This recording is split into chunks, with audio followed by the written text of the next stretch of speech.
Malegaon blast case में 7 आरोपियों के बरी होते ही भगवा आतंकवाद वाली थ्योरी फेल हो गई। कोर्ट ने कहा कि जो सबूत पेश किए गए वो दोष सिद्ध करने के लिए काफी नहीं है और इस आधार पर कोर्ट ने मालेगांव बम ब्लास्ट के आरोपी प्रज्ञा सिंह ठाकुर, कर्नल पुरोहित, रमेश उपाध्याय, अजय राहिरकर, समीर कुलकर्णी, सुधाकर चतुर्वेदी और सुधाकर द्विवेदी को बरी कर दिया। कोर्ट ने फैसला सुनाते हुए ये भी कहा कि धमाके वाली जगह पर बाइक किसने पार्क की थी, पत्थरबाजी किसने की, घटना के बाद पुलिस की बंदूक किसने छीनी, इन आरोपों को साबित करने के लिए सबूत नहीं मिले।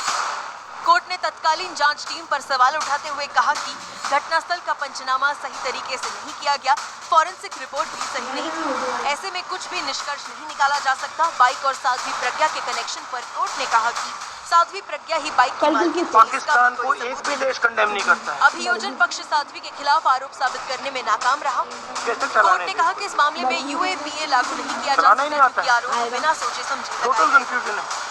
अभियोजन पक्ष ने ठाकरे की पार्टी भी लगातार सरकार पर तंज और सिर्फ ये तो बोलेंगे पंडित नेहरू की वजह से टैरिफ लगाया।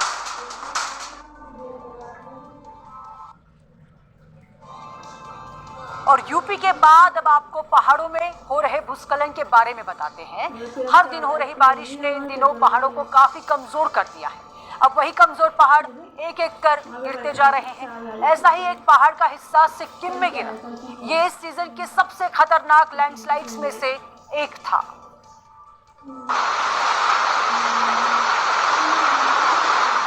एक ऐसा लैंडस्लाइड जिसने पूरे देश को डराया।